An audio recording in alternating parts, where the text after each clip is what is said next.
to those who have and own housing and so on. So the housing process is another industrial complex. Again, don't misunderstand me. I think the government should provide housing for anyone that is need. For me, it's a human right, right? It's actually an Islamic epistemic, it's an Islamic worldview that having shelter is one of the priorities in terms of the hierarchy relative to Islamic law. It's from the necessities, daruriyat. Food is a necessity. Water is a necessity. Shelter, food, water, all these, and healthcare are fundamentals to the human being. But if you actually are giving the money to those who already have the wealth and using the poor as a way to capitalize them, then you actually are using the poor as the source of income and a source of means for the rich. So we need to rechange how we think of public housing. More importantly, African Americans are shown 18% shown fewer homes and 40% fewer rental units than whites. And there are, again, the data has been tested time and time again, tested in relation to housing application by name. So there's a name by phone when you call. All these are research that is there.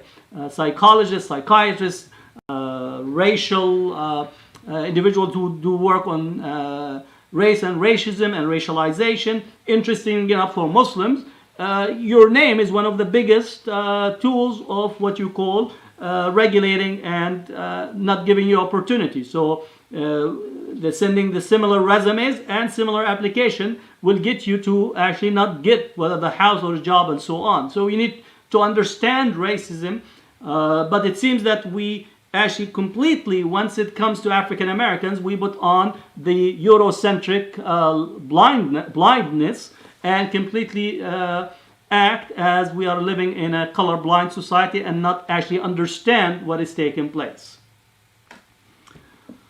Now, racism and wealth,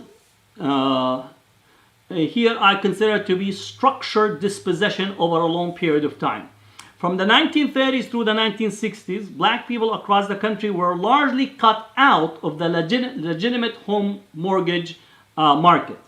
So there were a whole process. And again, the story of Clyde Ross in this, I'm not going to read, but in essence, they were not actually signing an actual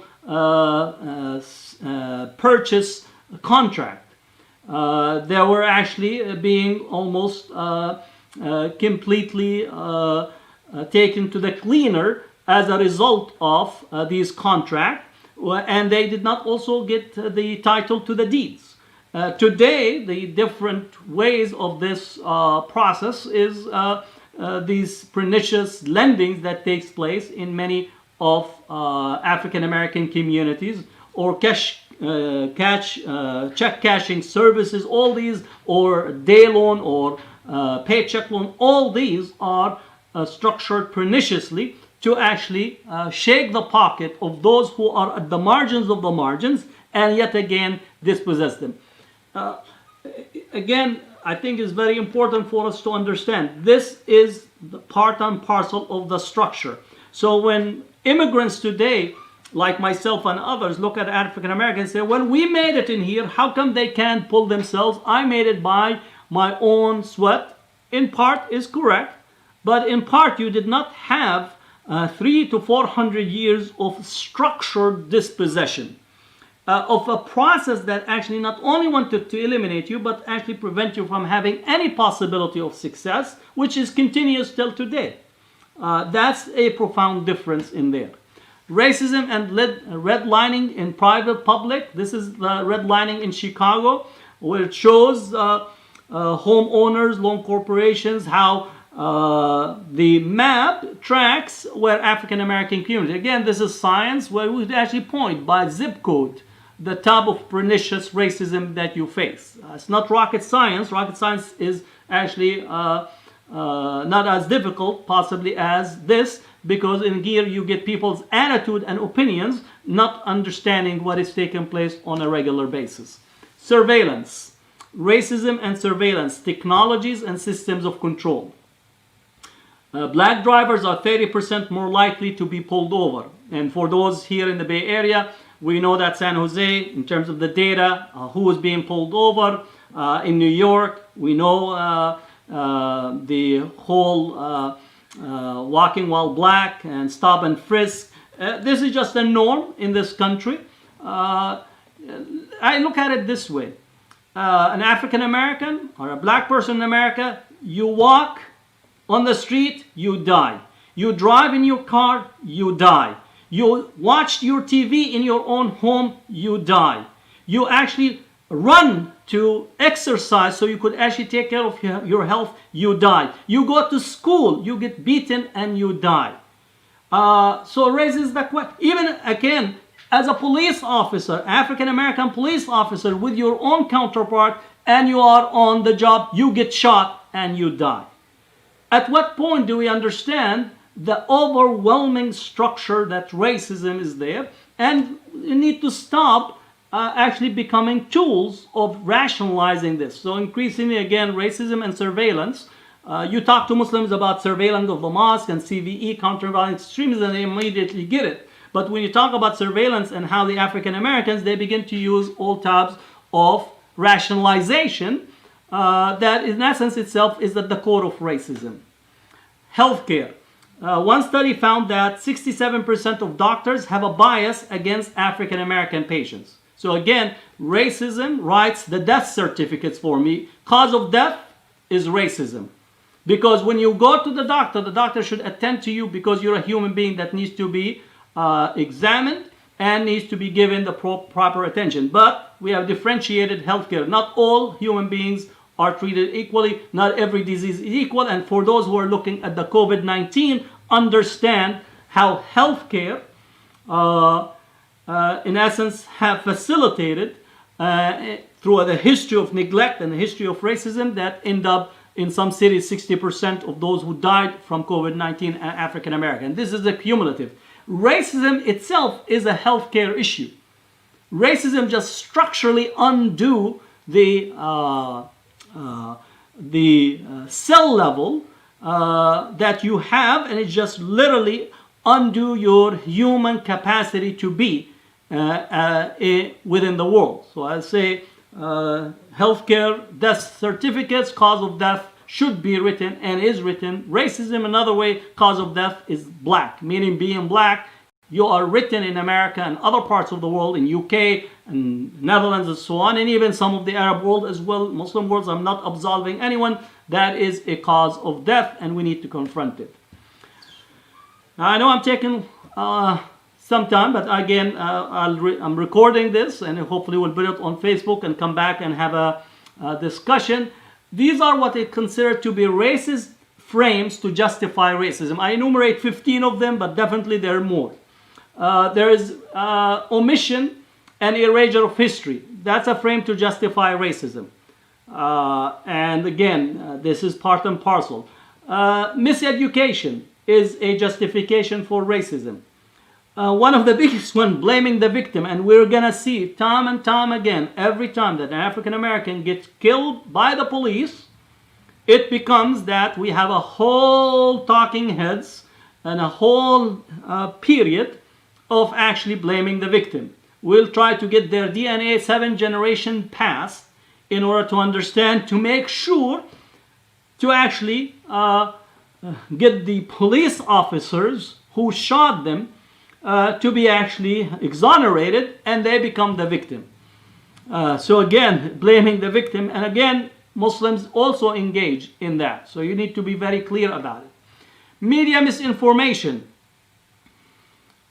is part and parcel of it. I always say that the police officer or the murderer shoots the African American victim once, and they kill them once, but the media and the journalists and the writers, they kill him and everyone that looks like him or her in our consciousness for the foreseeable future.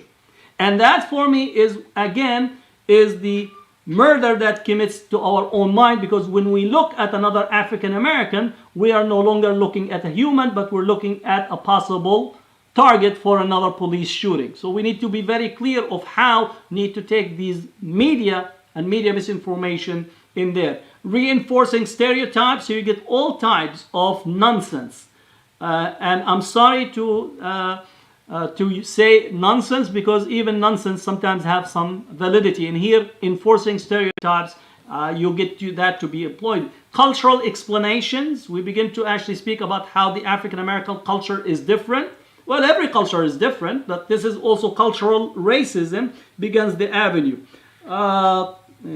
Whataboutism, right? So you're talking about something, and somebody say, what about this? What about that? That's, and again, it's a justify racism. Crime, gangs, and drugs. Every time people will throw about gangs, crimes, and drugs as if that's the only thing that happens, meaning taking the smallest section of African Americans and projected in all. Now, crime, gangs, and drugs has been a frame that's been deployed time and time again. It shapes political discourse. It gets people's response for election. So it has a very, very utilitarian function. So we need to understand how that gets deployed. Then the whole notion that they're threatening, right? That therefore we begin to say and engage in this, which attaches to the crime. Cultural abnormality. So whatever cultural abnormality, we begin to point to it and use that as a frame, framed as dependent. This is again one of the right wing that, they are dependent on the state, social welfare. That becomes a rationalization. Sport, music, and entertainment. Every time that we bring the issue to discuss about structural racism, exclusion, and so on, someone, smart or otherwise, points to Magic Johnson, points to Michael Jordan, Oprah Winfrey, and a whole host of sport. And also they point, well, they're rich, right? And therefore it begins to, that's an excuse, that justify racism. If you take all of the African American wealthy collectively, they would pale in comparison to only one major wealthy person. If you take, what's his name, Jeff Bezos from Amazon, all of the African American wealth in the United States does not equal the wealth that Jeff Bezos has. But these are, again, silencing tools. These are tools that are done specifically to justify racism. Because we project success of individuals to justify the oppression that is the total. And again, you could see the impact. Also spoken for and to, rather than having the ability to speak for themselves. And this is a whole discourse, can the subaltern speak? Can those who are marginalized speak? So that's a whole also way to justify. And sometimes we'll bring our favorite person to speak because he or she tends to agree with the framing, and that becomes, again, a doubly silencing. One of the most difficult part is the indifference. We are indifferent to African American suffering. We're indifferent to it. This is just the honest truth about it. We're indifferent to it. We don't think of it in the same way. And again, I speak as a Palestinian, and I know that the store owner in Minnesota is Palestinian. In essence, how do we approach this indifference? We tend to respond more if it's somebody, let's say, in Palestine and other places. I'm not excusing, but just to understand the indifference actually results in a major hurt. We should be responding in equal way, wherever injustice takes place, actually to confront it. Then the other way that often justify racism is to point to family life. That African American, one of the most common tools these days to say, well, African American family, because the fathers are absent, we have a single mother household. That is the result of what is taking place.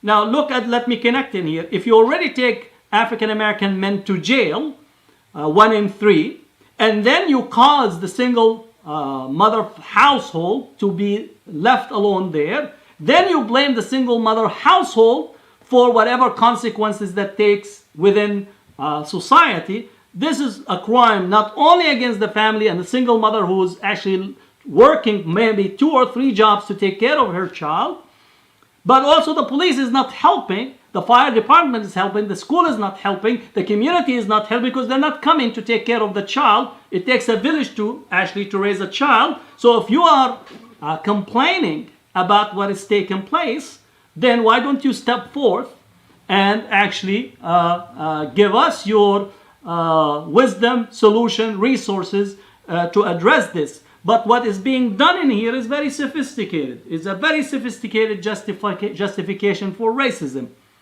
because you're actually blaming the victim.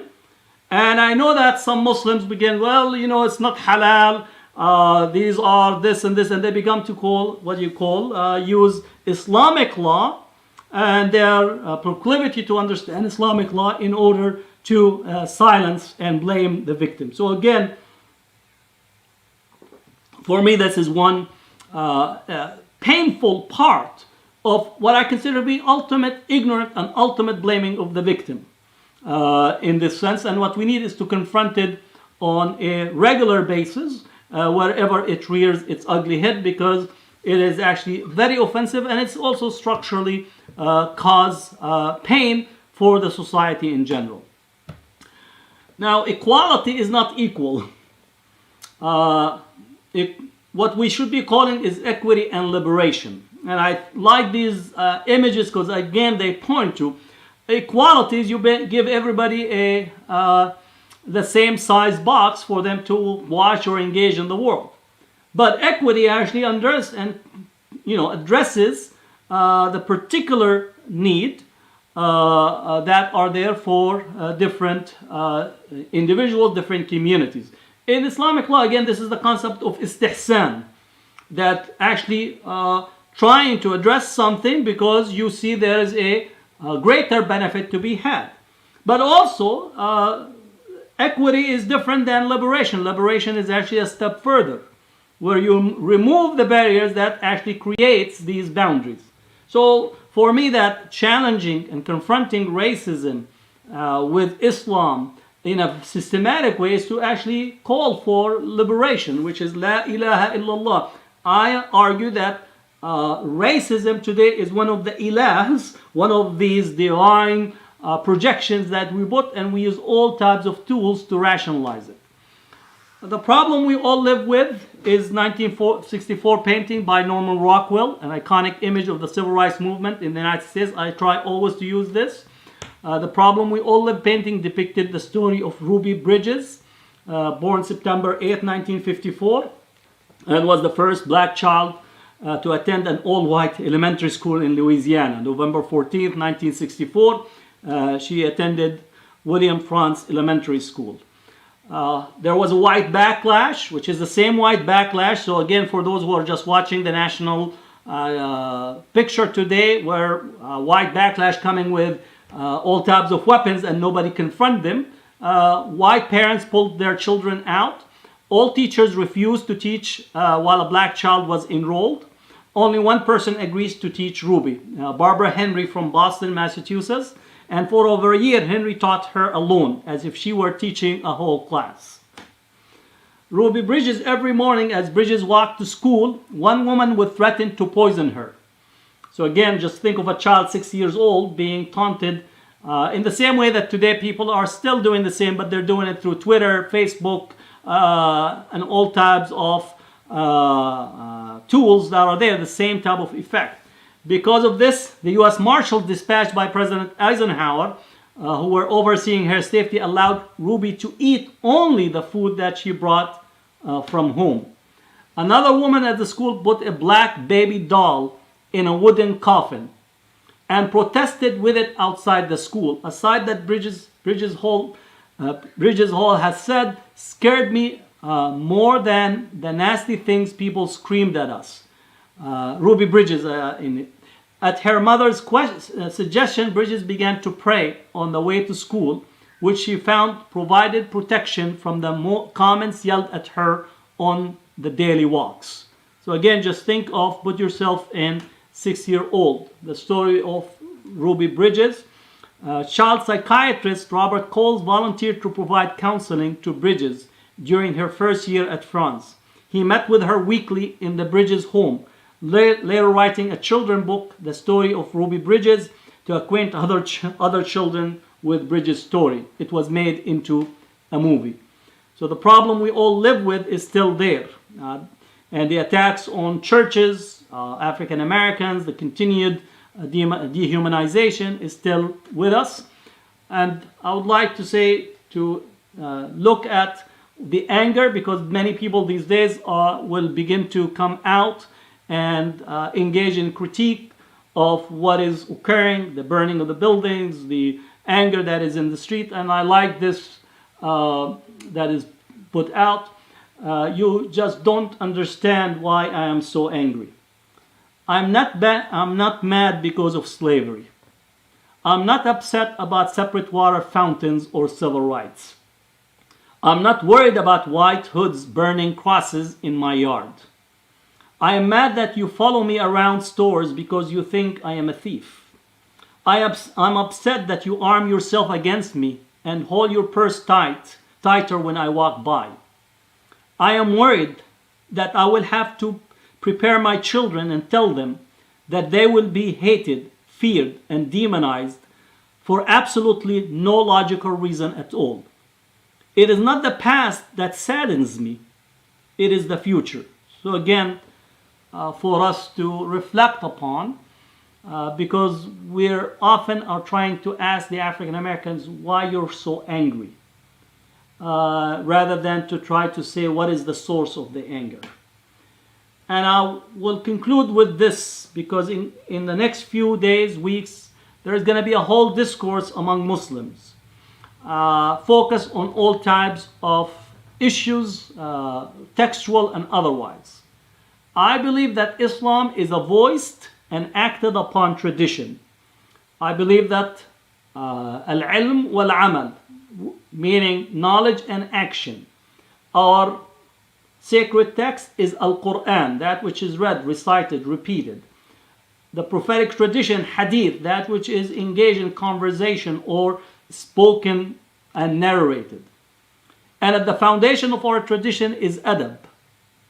Adab is a very complex term. It's at the foundation of the Islamic tradition. We have adab with Allah. We have adab with the Prophet and his family. We have adab with the companions. We have adab within the community. And we have adab with all the human family. We have no rancor toward anyone from the human family. Adab should not be confused with silence, complicity, and accepting injustice. Adab in resisting and advocating for justice, but speaking, acting, and confronting injustice even against our own selves. Confronting racism for me and racial injustice is central to my understanding of adab. Meaning, I will confront racism, discrimination, and injustice through the highest form of adab that confronts and say to the unjust, to the racist, to the structural racist, to the indifferent, to those who don't see or pretend to see. I say that it is my adab that will undo the structural and the racism that we face. And silence does not change history. It's knowledge and speaking and acting will change the circumstances. And this is where the statement of the Prophet ﷺ, whoever among you sees something wrong, let him change it. Him or her, let him change it by his hand. If he can't, let them speak against it. And if they can't, let them detest it in your heart. I will do those three simultaneously, and I will partner with our African American brothers and sisters and the communities that are involved. They have called us into a action. They asked for us 6 things: a letter of solidarity. We will be writing letters of solidarity. Participate and support Day of Outrage on June 5th, next Friday. We will do so. We commit internally to addressing anti-blackness and speak about it also externally. We will call the district attorney, Mike Freeman, to address it and to call on him to take the most correct course of action toward not only the one officer but all the officers that were present. We will join local efforts to uplift justice and equity for the black community.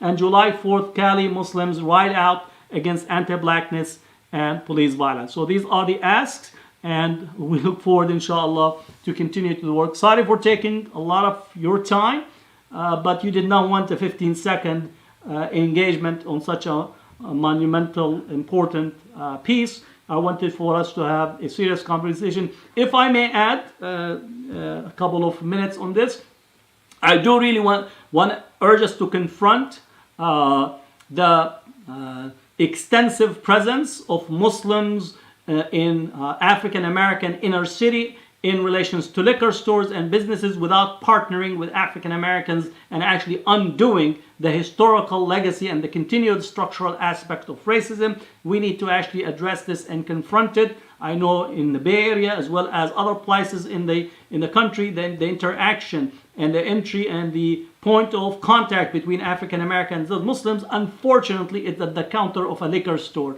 And I think that reality has to be confronted and has to be challenged in order for us to move forward, and there has to be some honest, clear conversation as well as partnership to address it. Again, I know there's various systems that makes this possible, and I study immigration, the process of immigration, and what is taking place in the inner city, and I consider the inner cities to be the internal colonial, and what we need is to begin to examine it to undo it. So I needed to add this because I thought that I wanted to cover it earlier, but may Allah subhanahu wa ta'ala bless you. Thank you for listening.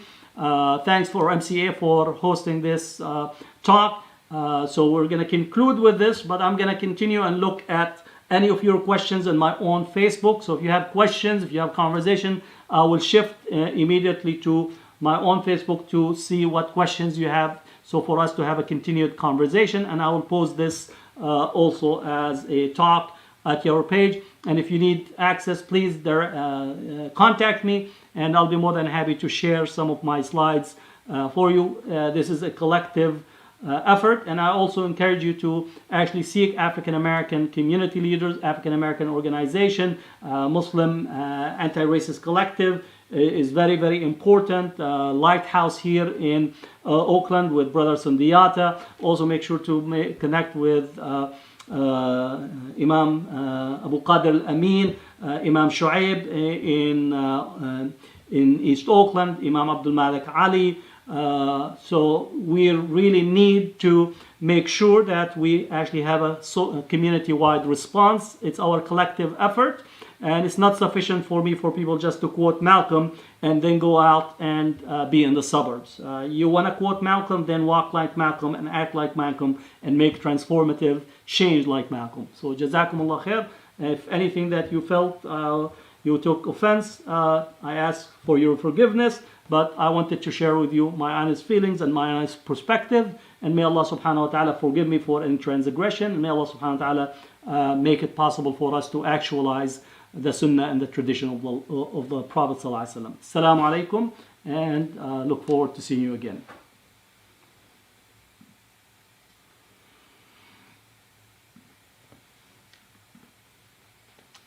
Okay.